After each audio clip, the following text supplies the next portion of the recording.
Richard Dyer-Bennet beginning the 16th century Scottish ballad, The Bonnie Earl of Murray. Richard Dyer-Bennet and his repertoire and his giftedness and his sense of what is right in music and in poetry. Dick Bennett was a very favorite guest of this program for so many years, dating back to early 1950s. This program first began.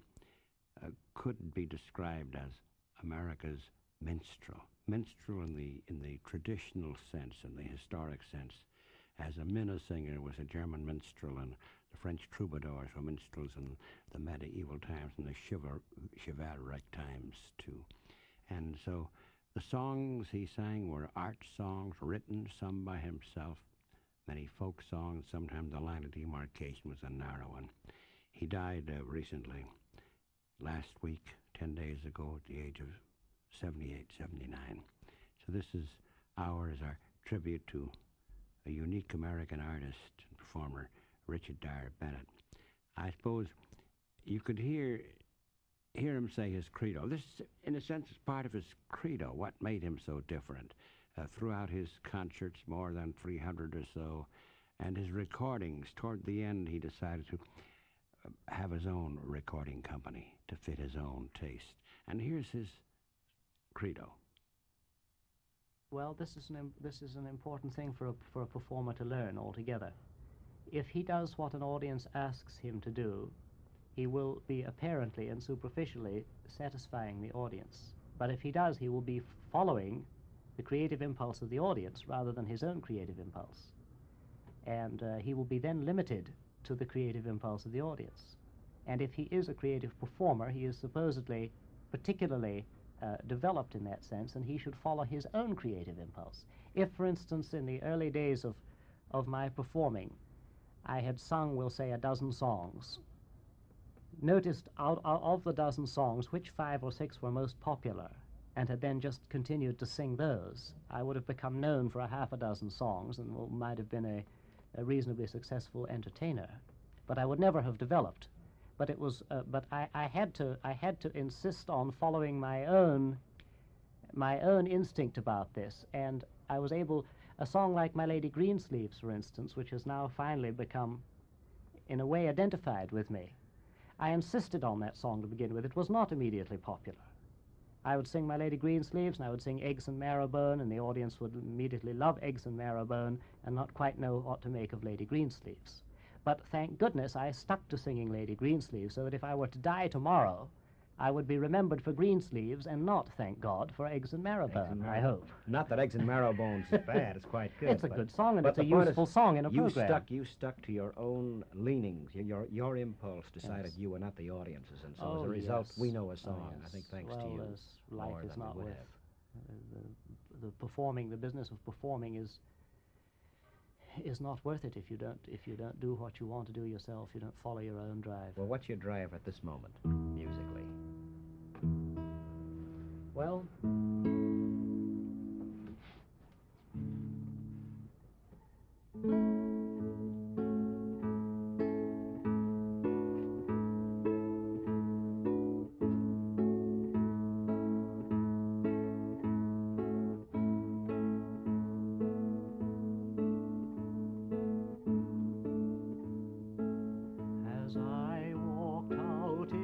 Dublin city at the hour of 12 in the night, who should I see but a Spanish lady washing her hair by the pale moonlight.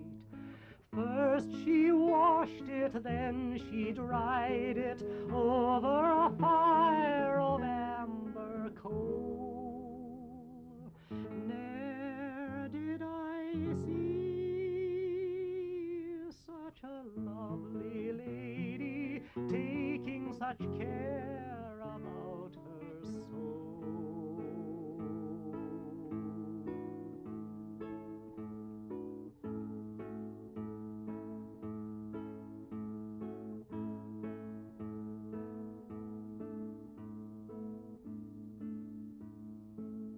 As I walked out in Dublin city at the hour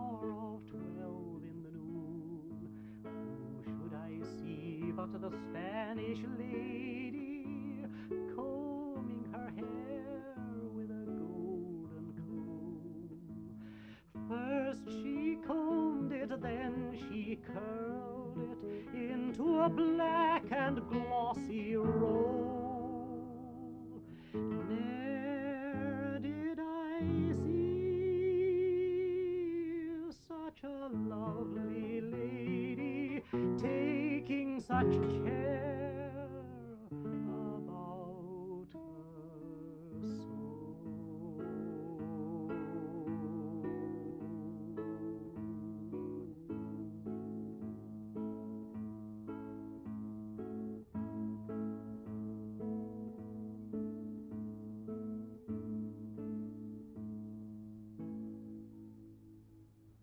Dublin City.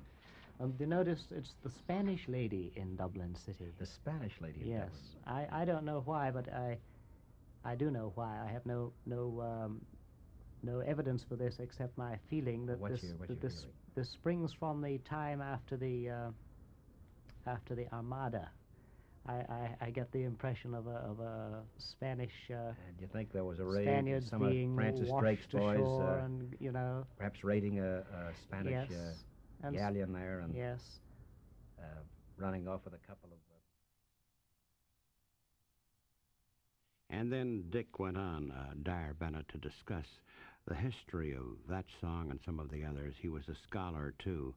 We'll come to that as we go along on this tribute to Richard Dyer-Bennet, who died just last week. By this program you're hearing now was 1955. We'll hear a subsequent one later that year, too, or perhaps in 1956. Some 36 years ago, and Bennett's so alive, so vibrant, and so contemporary, too. So I went deep, deep, deep into ancient culture, you might say, certainly medieval. And he also spoke of poets. Many of the songs he wrote, some of the lyrics were his own, others of the poets, celebrated poets through the centuries. And the subject of Byron came up, and this is an interesting one. We'll hear him do that, too, in the studio. Suppose somewhat came out the nature of Byron's poetry, and he had sung something of Yeats and of Thomas More. Here, then, what follows. I don't know what Byron had in mind himself when he wrote poetry, but there has been a traditional link between poets and singers. In fact, there's an old saying, I think it's a German saying, it may even have been Heine who said it, that a poem without melody was like a mill without water, like a mill wheel without water. Direct connection. It needs the melody to turn it, you know. The written word. It is a lyric. It is a lyric art. Poetry is a lyric art. Is there another example of that, Dick, that comes to mind? Need not be on the album proper. One that. Well, let me sing a Byron setting of mine, which this is on the album, as a matter of fact, I think.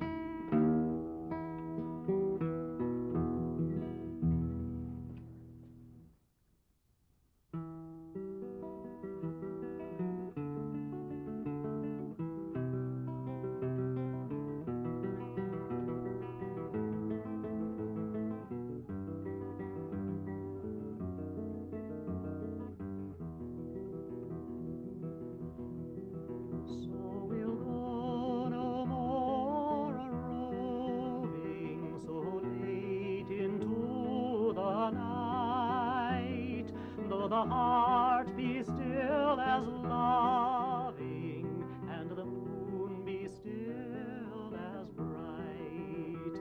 For the sword outwears the sheath, and the soul wears out the breast, and the heart must pause to breathe, and love itself have rest.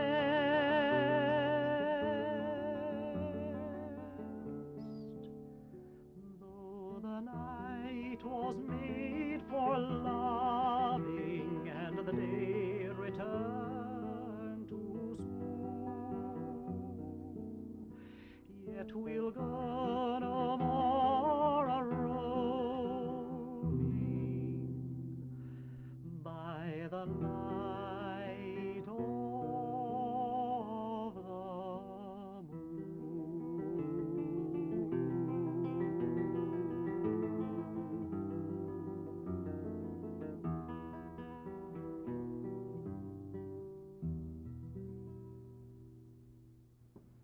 remarkable, Dick, to the haunting quality that it's there to begin with, but the element that you add to it sticks to your ribs. That's the one song of my own that I'm completely pleased with, I confess. And it came to me almost in one piece. It was 1941. I think it was 1941. I was in New York. I was still looking for my first job professionally. I had very little money, and I bought a pocketbook of verse, and I took it up to my room, which was on East 42nd Street, just off Lexington Avenue, and I sat there looking through this pocketbook of verse, and I came upon this poem of Byron's, which I had never read before. You had read this No More a Roving? Yes, I'd never read it. I had never read the poem before. And at this time and in your as room, I you read read it, it. I read it through once. I sat there thinking about it. I read it through a second time, and without actually having the conscious thought of what I was doing, I got up and went to my guitar case and took out my guitar and sat down and not singing but thinking the melody and watching the lines of the verse in the book, I played that accompaniment. And I heard the melody in my mind, you know. Instinctively. And yes, and then I took a pencil and paper and I wrote it down. And I haven't changed a note of it since that time. The thing came complete to me. This was one of those rare occasions. Now, a man like Schubert, his whole life seems to have been made up of these occasions, you know. I mean, they tell of him sitting down with some verse and writing 6 songs like that, one after another. This is the one moment in my life I've had like that, and I envy the people who have this constant creative thing. I just had this one little touch of it. But the very fact is you did have that moment. It seemed as though... Well, I did have it for that moment, yes. Well, Schubert, yes. When he read, say, a Miller poem, yes, a cycle, say. Yes. You think in his case it was the same approach occurred? I think so. I don't think this is necessarily true of all composers, but from what I have read about Schubert, things came to him very quickly. Songs came to him very quickly. I don't believe he did much correction or much changing. Songs came to him full-fledged. Have you put many other poems to original melody? A few. I've done a few of Walter de la Mare, the English poet. I've tried my hand at quite a number, and a lot of them are not successful. I don't like them. There are 3 or 4 little things of Walter de la Mare I have done. He was part of a conversation with Richard Dyer-Bennet, the late Richard Dyer-Bennet, minstrel, who, that was in 1955, the year of his first album, that is, of his own recording company, because he wanted to have the recordings just right. Now, a good number of albums, some medieval ballads and Stephen Foster songs, and the songs of Axel Schutz, the great Richard Dyer-Bennet, who could not be categorized as any one singer. He was an art singer, certainly, who sang folk songs as well. I suppose the term minstrel would apply to him. But suppose we hear a fragment, and that's all there was of this pre-Elizabethan ballad, or not a pre-Elizabethan song.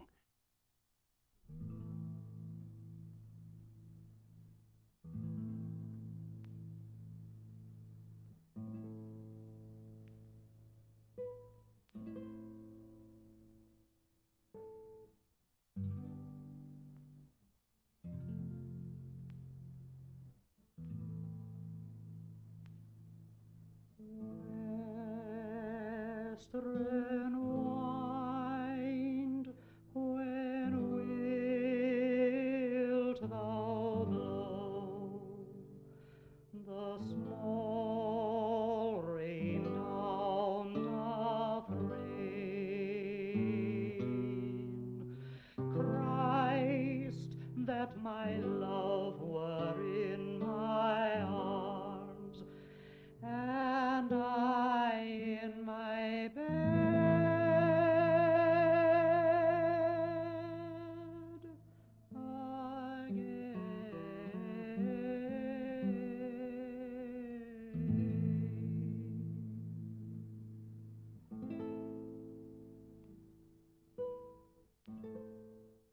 I really don't think of myself in any special category. I do, in a sense, what the old minstrels did, I think, and sing songs that they composed themselves or that other minstrels composed, or traditional songs which they picked up. But actually my repertoire is in many ways very similar to John McCormack's, as you mentioned before we went on the air with this. McCormack sang a great many traditional songs and folk songs, and what the Germans call volkstümliche Lieder. But he would often open a program with a Bach aria or a Handel aria, where I may open with an Elizabethan lute song. But his programs went back and forth from straight art song to folk song, traditional song. I think McCormack must have simply learned any songs which he felt he wanted to sing, that he longed to sing, whatever they were. And I do the same thing. If I don't learn a song unless I feel I must sing it, and if I do feel I must sing it, whatever kind of song it is, if I can sing it, I do. I remember during a previous conversation you mentioned something about McCormack singing the songs that he liked, even Mother McCree. Yes, yes. And some people were shocked. McCormack. Well, he turned it into gold, as far as I'm concerned. Anything that man sang, he turned it into gold. Later on during this conversation, we'll hear you sing, this is from your album number 11, one of the songs of Stephen Foster. And then Beethoven's Scottish songs. This is from your 7th album. The story of Beethoven and some of the poetry of the Scots, of Walter Scott, of Robert Burns. Well, that's an interesting story, Studs. There was a Scotsman, I don't remember his dates exactly, his name was Thompson, I believe, and he lived from sometime in the late 1700s into the 1800s, and he was a government official of some sort, but his hobby was collecting the traditional songs of Scotland and to some extent of the rest of the British Isles. This man had the feeling that the tunes were beautiful.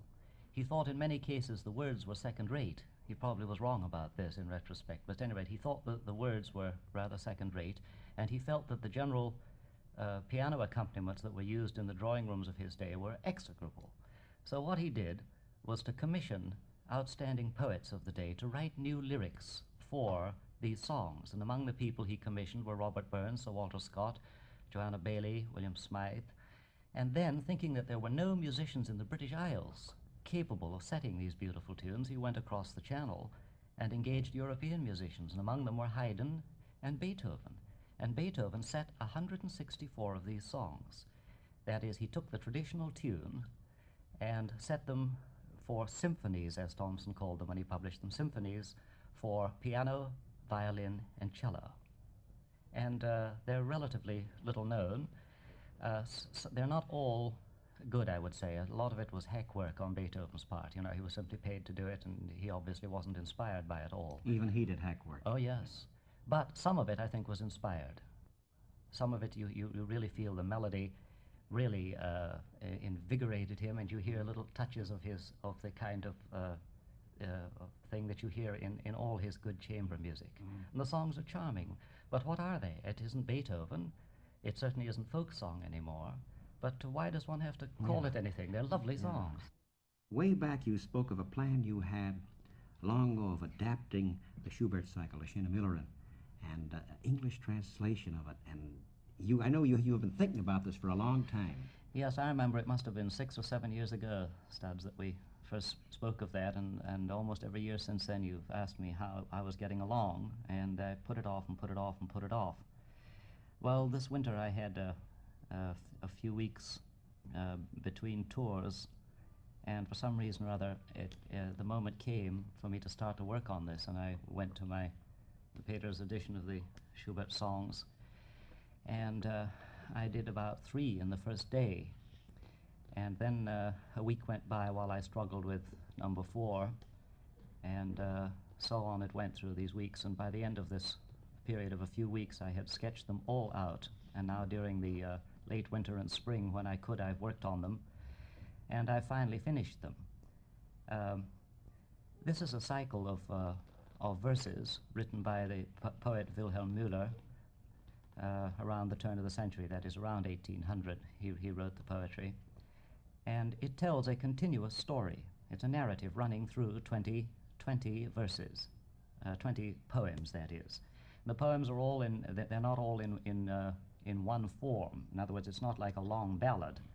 Each poem has a different shape and form, and so Schubert set these 20 lyrics quite differently. But it's obviously a narrative. The music is there's a feeling of key relationship and contrast and rhythm and intensity. The whole thing should be heard as one piece.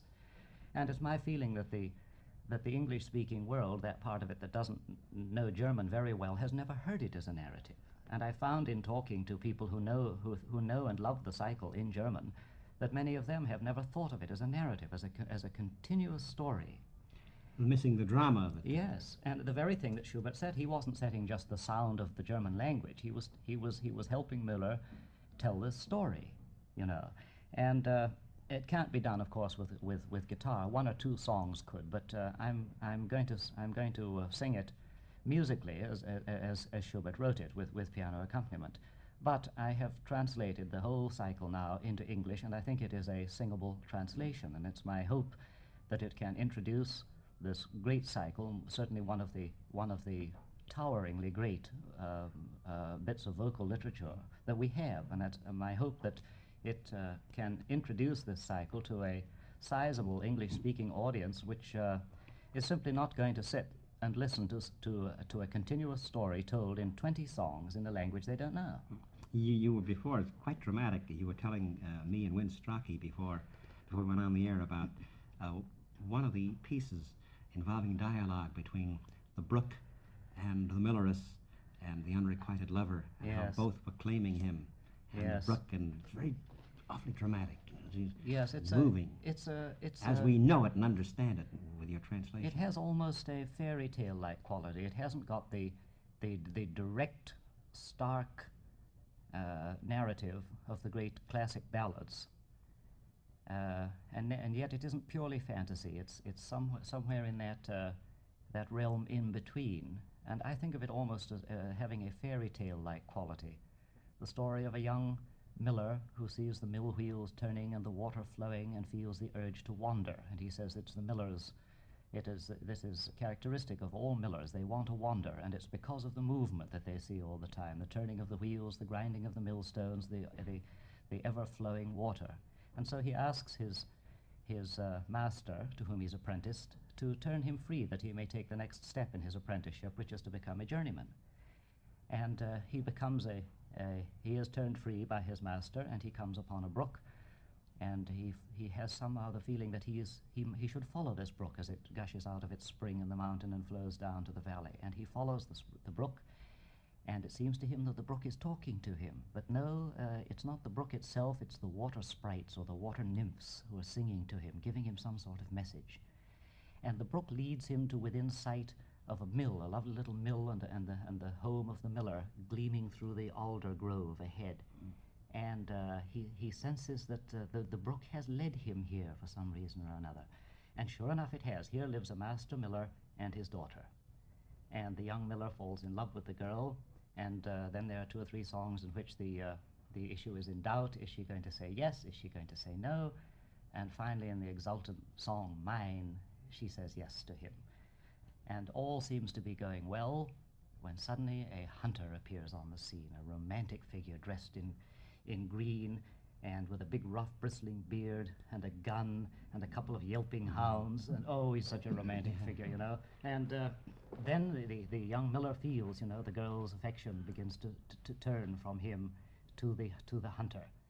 And he's angry at the hunter, and he's annoyed at the brook, and incidentally every time he gets into a troubled period, he goes and talks to the brook. And sometimes the brook speaks back, and sometimes the brook doesn't. Well, the girl finally jilts him and goes to the hunter, and the miller gives himself to the brook, so to speak, and drowns himself in the brook. And the last song in the cycle is the brook singing a lullaby to the young miller. And I feel there's a touch of not exultant is not quite the word, but a quiet triumph in the voice of the brook. The brook has won him. It's almost as though there has been a contest between the girl and the brook. And the brook even says to the girl, you know, go away, stay away from here. Don't walk across the bridge. Don't throw your shadow. Cast not thy shadow upon him now. You had him, you had your chance, you turned him down. He is mine. Mine until the sea drinks up all my water.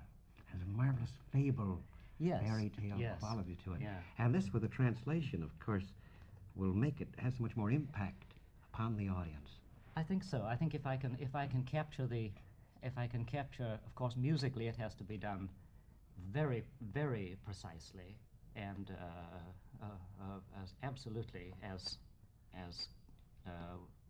obeying all of the musical markings of tempi and dynamics and the rest of it. And here one can take very little liberty. But I think what I must try to do is to get the feeling of this direct verbal communication that I work for in my songs. Now, if I could cut into this conversation that Richard Dyer-Bennet had in the studio here at WFMT in the early 60s, an example of his being the narrative singer, telling a story and the complete rapport with his audience, taking the Mother Goose Tale, one of his popular, in his repertoire, one of the most popular, Who Killed Cock Robin, and here's Dyer-Bennet telling the story, asking the question and telling the story.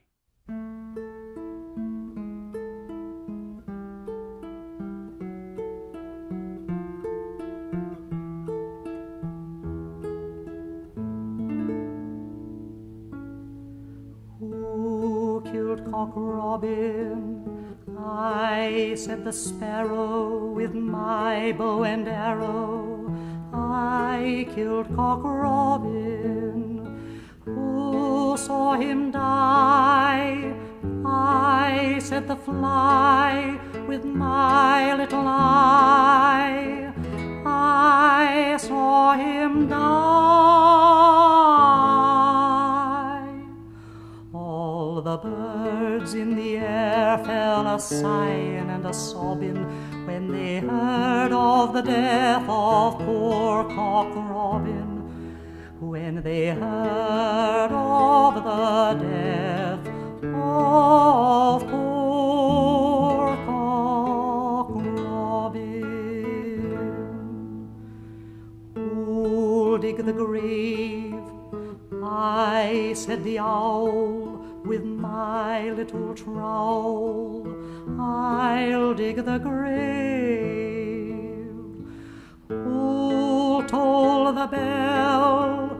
I said the bull, because I can pull. I'll toll the bell.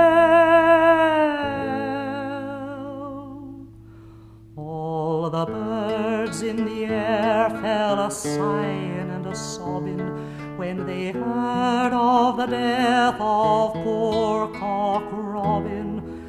When they heard of the death of poor Cock Robin. Who'll be the parson? I said the rook with my bell and book. I'll be the parson. Who'll be chief mourner? I said the dove. I mourn for my love. I'll be chief mourner.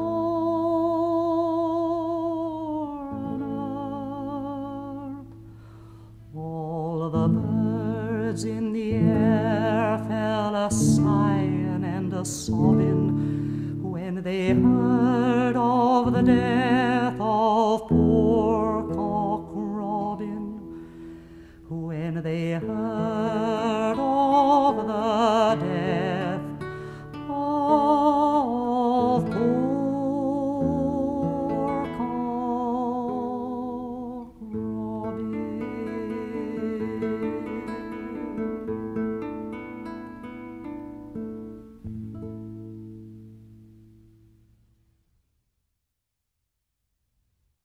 Picking up the conversation with Richard Dyer-Bennet, one that was held here in the studios of WFMT back in the early 60s.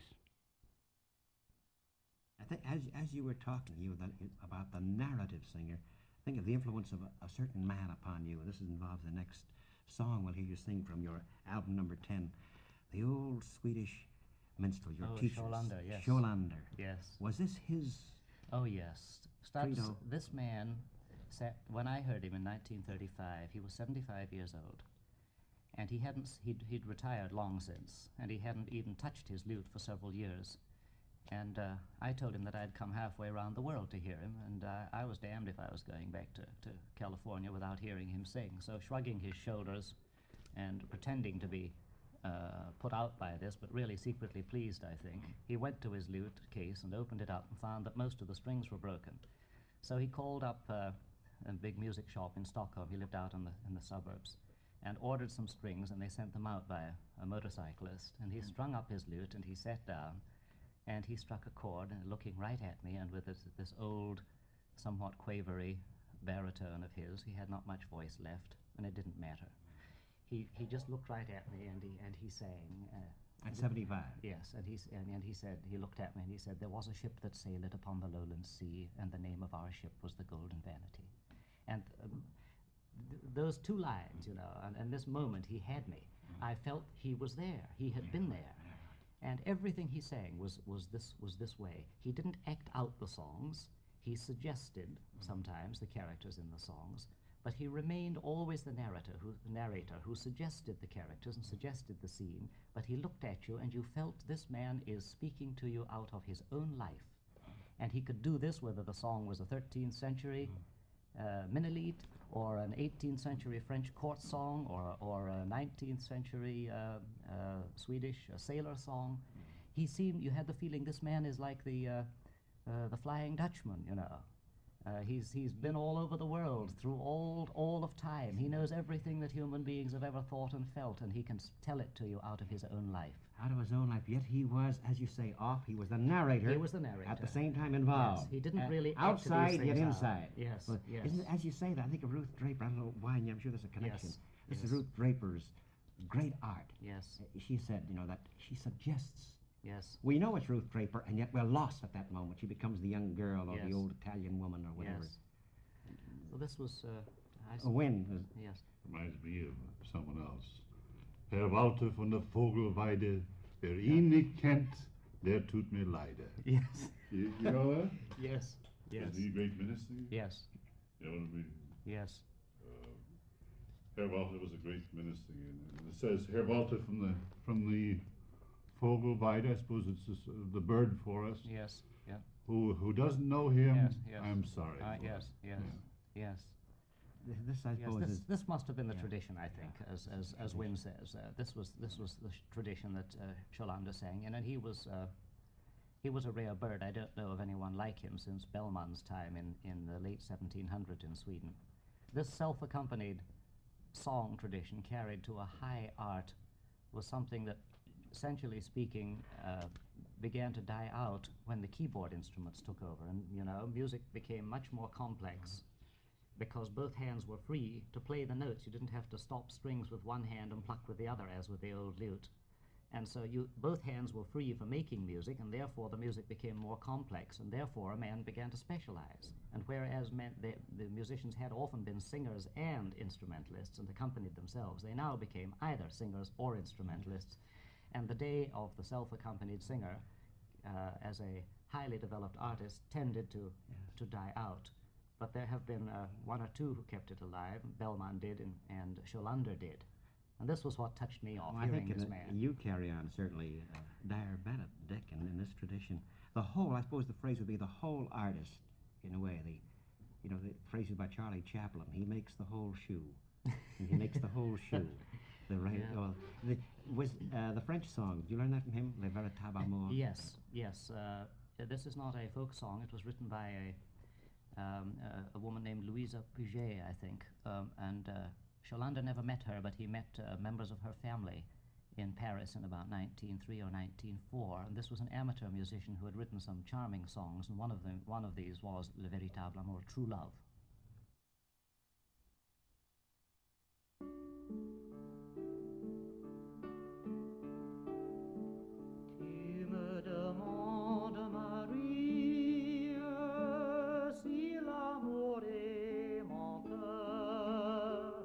Plus d'une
in listening to you sing this one with its flow and ease and I was thinking, even though this was composed by someone living in the 19th century, was this the kind of song the French troubadours would have sung, this kind of song, this manner? Yes, this kind of song, in a way, of course, it would have been quite different melodic intervals used, quite different melodic. But actually, they sang essentially of love. And as a matter of fact, the word that Minnesänger in German means a singer of love. They touched upon war too, but in a chivalric and romantic way. But they were songs of love. But the French troubadours, the German Minnesingers, the English minstrels, were trained singers, weren't they? Oh yes, they were trained. Alan Dale, Robin Hood's Alan Dale, imagine, was one of them, wasn't he? That he would have been the figure, the trained singer. Was that my goodness? I'd forgot. Was it Alan Dale? Alan was he Dale. the singer of the group? Yeah, yes. yeah. Yes. He might well have been the minstrel. Yes. I think Yes. And so, whether it was in the forest or whether it was in the court, yes, he was the wanderer who would do that. Yes, yes. I have the feeling that a lot of the great classic ballads were composed by the minstrels. They have, to me, one can't prove this, but they have, to me, the both in the language and in the sheer sweep of the melody, somehow characteristics of highly developed and conscious artistry. And I think they spread the songs and the people remembered them. The astonishing thing is how what taste and judgment people showed, in the songs that they chose to remember and to carry down to us, because the songs have been carried down to us not by the minstrels and not by professional musicians, but by people who were unlettered, illiterate, both musically and verbally, in a sense, but with natural taste, and they remembered these great songs and have passed them down to us. I suppose these songs based upon myths or upon events. You have the humorous German song, how did this come into being? The retreat, Napoleon's retreat in 1812. Well, of course, the Germans, among others in Europe, were pretty pleased at the disastrous Napoleonic campaign in Russia.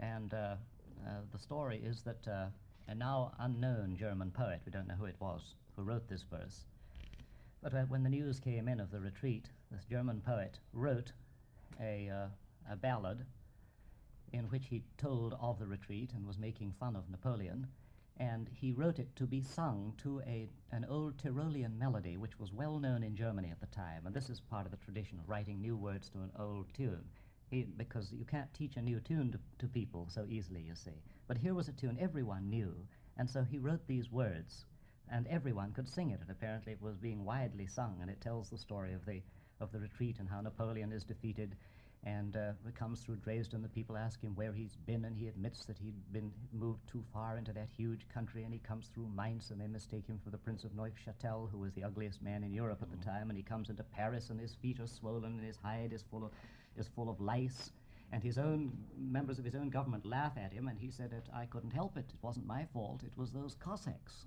those damned Cossacks. There they stood with their long beards flowing like the devils that they are, and the chorus simply says, hurrah, hurrah, the Cossacks are here. The rich, sonorous German title of the song is Spottlied auf Napoleons Rückzug aus Russland 1812. 1812.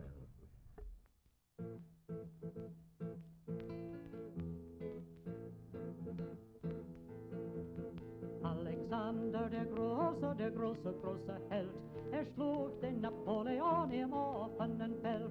Beim Oscar war die große Schlacht.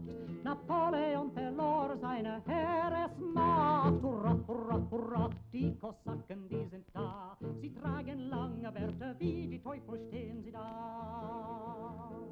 Da schrie so Gott sich im Himmel hoch erbarm. Wie bin ich so verlassen und dazu noch so arm? Das hätt ich nie geglaubt von der Russen-Nation, dass sie mich würden jagen weit davon. Hurra, hurra, hurra, die Kosaken, die sind da. Sie tragen lange Bärte, wie die Teufel stehen sie da.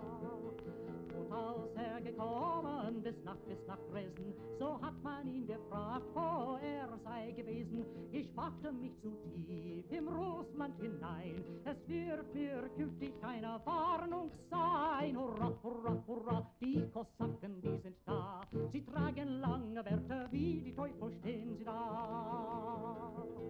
Und als nun gekommen bis nach Mainz, es war des Nacht 12:30. Die Illumination war eben nicht sehr hell, man hielt ihn für den Fürsten von Neufchâtel. Hurra, hurra, hurra, die Kosaken, die sind da. Sie tragen lange Bärte, wie die Teufel stehen sie da. Und als nun gekommen bis nach Paris, besah der Senat sein geschwollenen Füß. Napoleon, wie siehst du denn nur aus?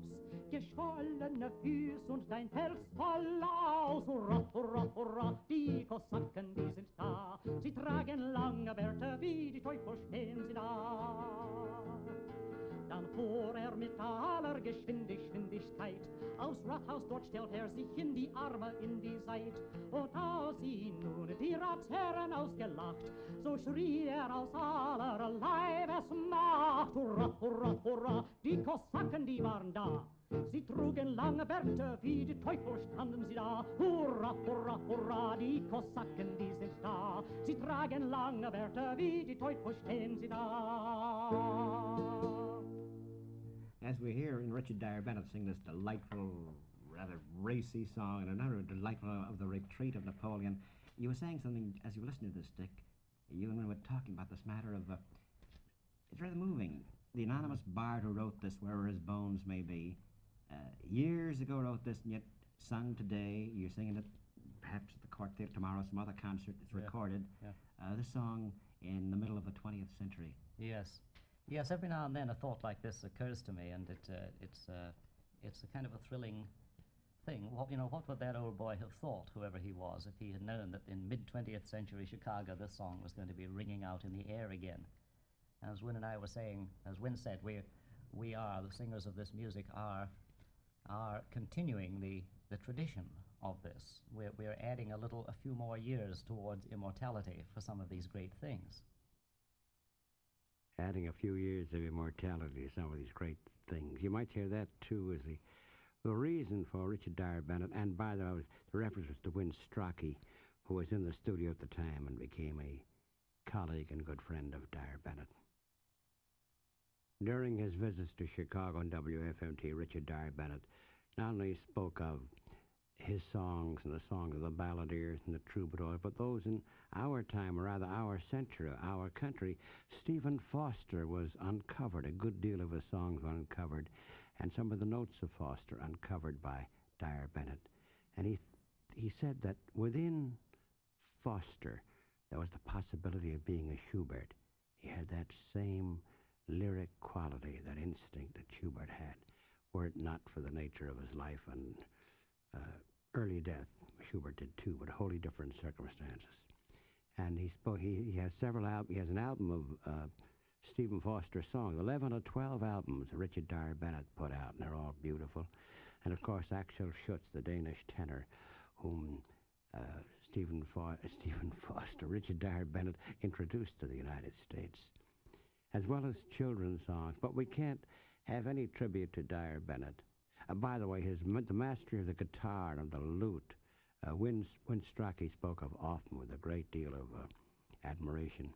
Well, you can't end a tribute to Dyer-Bennet without the song that always ended the Midnight Special, the song that's in black musical literature as well as white. And that's You've Got to Cross That Lonesome Valley. Big Bill sang it, You Got to Stand the Test in Judgment. And so this is by way of tribute to the late Richard Dyer-Bennet, and the song with which he has so long been associated. You've got to cross that lonesome valley. You've got to do it by yourself. Tribute to Richard Dyer-Bennet.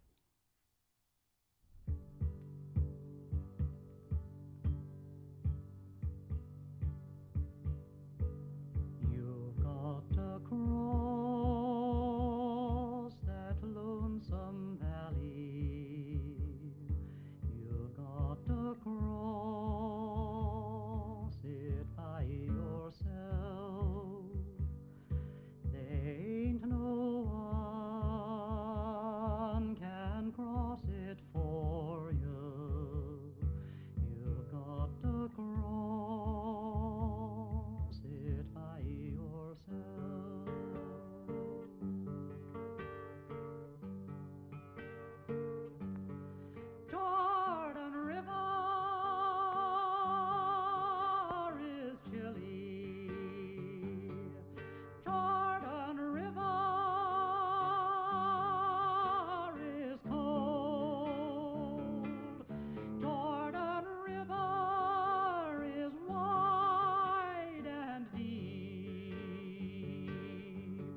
but you can't drown a good man's soul.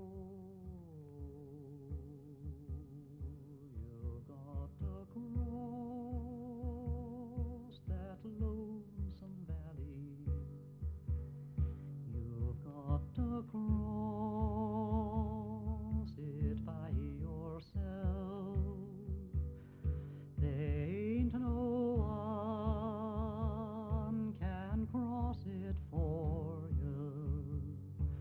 You've got to cross it by yourself.